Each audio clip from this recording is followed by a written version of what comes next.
Natalia Higgins in Kinopoisk, Russia. Well, a really interesting choice for you that movie was. I would imagine not everybody cup of tea, I would say. How do you feel about that movie? I'm very proud of it, and I think the outcome is nothing short of just completely satisfying on every level. I think the movie is really solid. It's incredibly funny, but it's a real story. It's just a full narrative. It's satisfying, and there's a warmth about this movie that I really like. Yes, indeed. And I'm curious about the humor itself. Yeah. Not everybody is suited for this type of humor. Yeah. And I wonder, how do you feel about the sense of humor? Is that in you has to be, or you just have to lighten up, relax to that?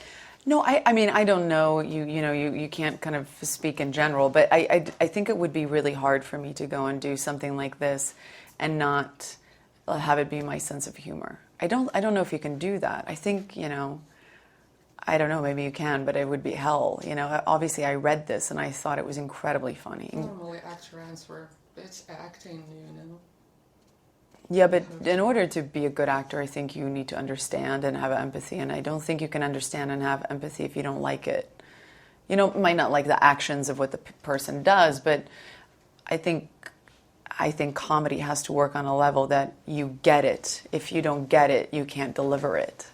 No great actor can even try to do that. So basically every choice that you made in your career based on your how you feel related to the character, is that? No, the story. The story? Yeah, story is very important to me, and if I don't, I've never done, and by the way, this is an incredible luxury to have, and I am the first one to acknowledge that. It's a wonderful luxury to have as an actor where you can pick something and go and do something just purely because you love it, If you are in that very fortunate position where you don't have to go and do something that you don't like because you have to put food on the table, that's a beautiful place to be in. And so I've been very fortunate to be in that situation where I can truly say I go and make the movies that I do because I really like the stories. I really like them as overall narratives. You well known for diving deeply in the character, and you mentioned it in other interviews that you research your character. But this one, it seems like it's all flow naturally, isn't it? Yeah, because, there was a part of this story that worked on us modernizing it. So it was almost more helpful in your research to not do research because, what you had to do was kind of play against all of that stuff. So, the look and all of that, we did a lot of research and stuff like that, and some of the hairstyles and the shirts and how they wore their guns and stuff like that. But then the rest of it, we had to talk like we were, like me and you are talking right now. So there was a lot of that stuff that we could throw out the window. Using F word that much. I what? Except of using F word that much. Well, they don't know how we sound when the camera's not rolling, right? Well, I tried it on camera. Sarah said that I'm crude too much. I said, I'm trying to make a point. Did you say fuck? Oh, a lot, yeah. And she didn't like it? And she said, you sound a little bit crude. Yeah, well, I tried to make a point because in Russia there's censorship now. Yeah. Oh, yes, exactly. Yes. Yeah. That depends on the translators, what they're going to do with the material. Yeah. Otherwise, it would be a serious problem for this movie. Yeah. Gosh, I lost my thought now. That's okay. We're having a conversation. How nice is that? There's nothing wrong with that. Cultural things. Yes. Being a foreigner, so you, as me, naturalized citizen, how the process of adopting this culture was going on for you? Because this is very cultural thing. Western, first of all. John Wayne influence on that. Another one. And the F word as well. American. Yeah, well, then South Africans and Americans have a lot in common. Me too. I think, there was I grew up all the way at the bottom of the world. And I remember as a child always looking at maps and always wondering what's up there, just what's up there. And, the country that you hear the most about, even though we're European, was not about Europe. You hear about America. You watch American movies, you watch American TV shows, And so there is definitely this kind of dream quality about this country. So coming here for me was the dream in that sense, you know. I got to come here and do something that I really love. And, you know, I still find myself saying stuff that I translate sayings from Afrikaans, I just translate them straight into English, just thinking that it's the same thing. And people will be like, what did you just say? That's not exist. I said, well, that's how we say it in South Africa. Stuff like that still happens to me, but overall I feel very comfortable and very much at home in this country. You have such a fluent, it doesn't have to be accent. You don't, your accent in South Americans, if you speak in English, there would be an accent?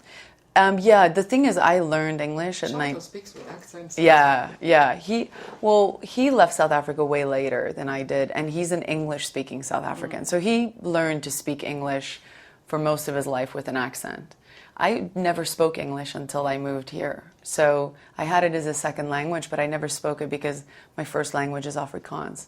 So it's a little different. And I think not speaking English and having to break an old accent was easier. And also, you know, somebody telling you you're not going to get the job until you can do the accent helps a lot.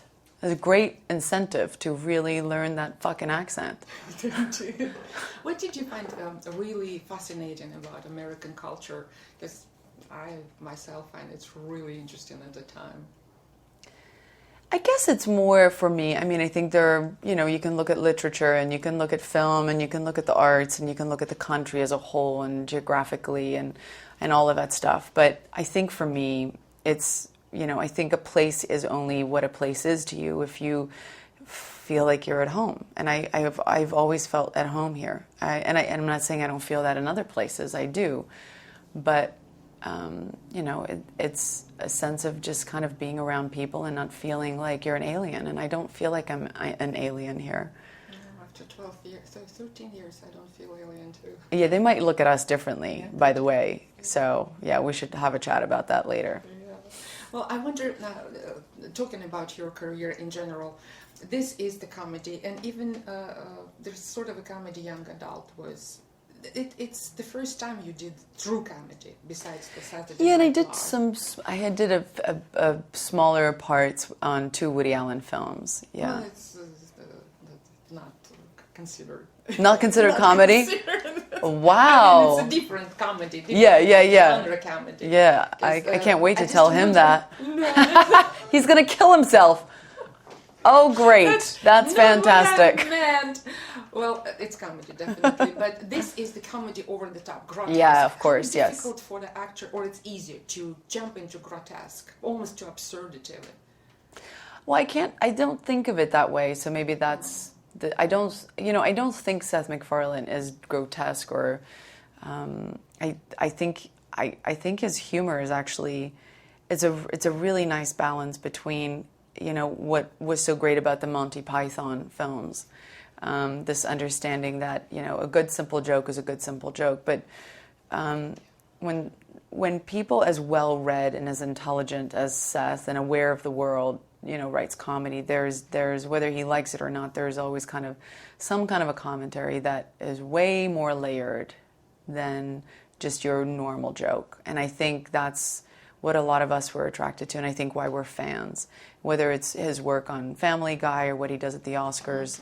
You know, I think it's a very easy bandwagon if you don't want to actually sit and look at what he's doing as an artist, to just go, oh, he's being this, he's doing that. It's simplifying something that's way more complicated, and he's way more of a layered human to do that to. And to that, yeah. Well, when are we going to meet you in Russia again? Hopefully soon. Hopefully soon. Yeah. Well, thank you so much.